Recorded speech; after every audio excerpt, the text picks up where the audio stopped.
Welcome to Narnia. Today's January 4th, and we've gotten absolutely hammered with snow. I came out, brought a few bales out for the cows. We started getting snow about 36 hours ago. Got about 2 feet up to my knees. Nature's saying another foot yet. Well, that's Canada.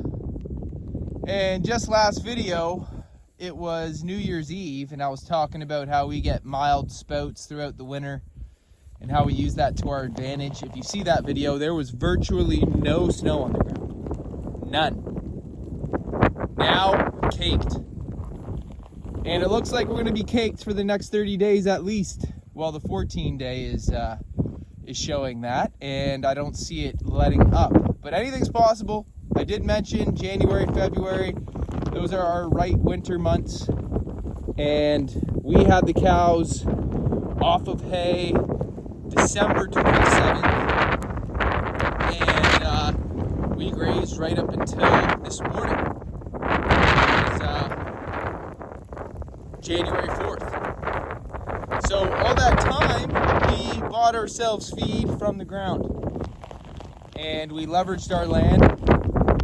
And I let the cows graze through the snow yesterday because it was nothing crazy. But I brought the bales out today because we're going right -20. The snow's not stopping.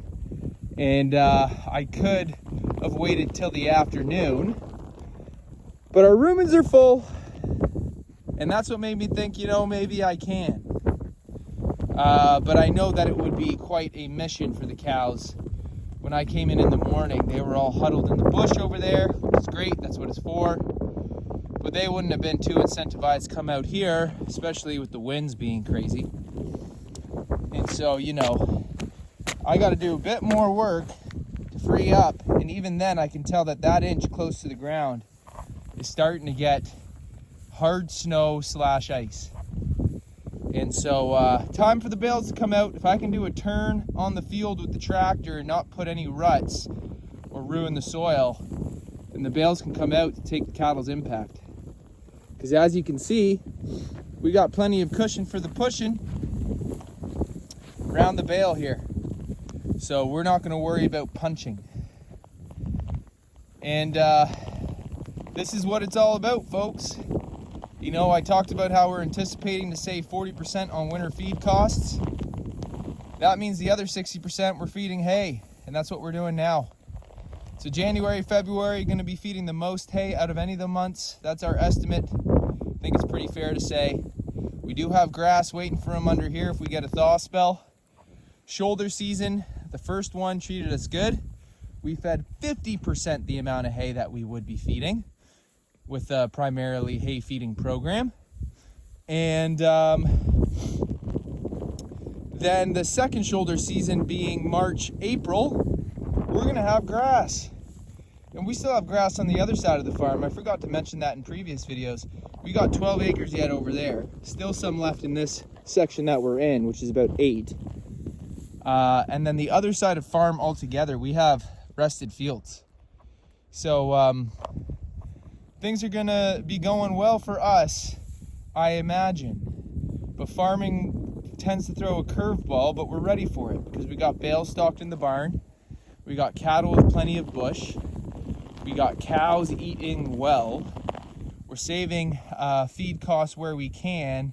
And the other side of that coin is that the cows get to be in a natural setting where they're spreading manure for fertilizer, staying hygienic and clean, letting the elements, being exposed to the elements, which allows them to keep their immune system strong and not confined in a particular setting where you start getting humidity issues, bacterial issues, and waste issues.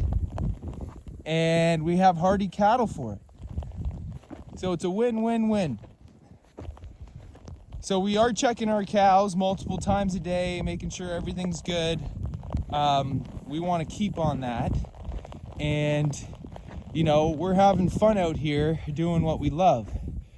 And those of you who come out to this channel, either you're farmers and you farm this way, or you're interested in farming this way, or you just have an interest in raising animals in nature's image, and seeing how regenerative farmers are managing their programs to fulfill that intention.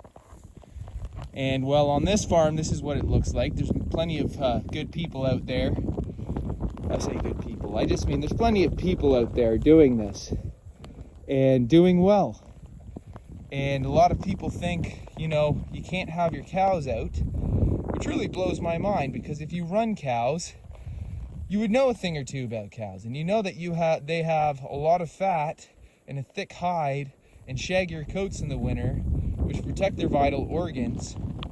And if that wasn't enough, you just have to think back onto the nature of evolution and say that these animals sustain themselves for a prolonged period of time. We're not just talking about a century, in nature's element, because they are one with nature, and they were not separate from it. And although they are smart enough to migrate to areas where it's easier to endure and survive, I find it hard-pressed to believe that there weren't ruminant animals dealing with this type of weather at some point, and it was part of their evolutionary journey. So nice, dry, good hay. You're pretty much making it as easy as it could be for a cow at this point. And that feels great, because here we are in 2025. We don't have to put our cattle through arduous circumstances. But what we do want to do is honor their image and their allow them to demonstrate their self-preservation qualities, because they'll be stronger for it, and an animal's entertainment is living out the spirit of their nature. And so I can't help believe that it's better for their quality of life in areas where we haven't really discovered as of yet. Being, you know, their mental health. And I'm not trying to go too deep, you know, the mental health. They obviously don't have the ability to completely spiral into self-destruction due to mental patterns like we do, because we're weird and we hold on to the past and future, and we can't get over ourselves and live in the present moment. Animals are much better than that. They're better at that than us. But to be living a full life in the way nature intended, I do think there's something to that when you're considering quality of life. So anyways, folks, my hand's falling off. I'd like to say thanks for stopping by, and God bless you all. I'll see you on the next one.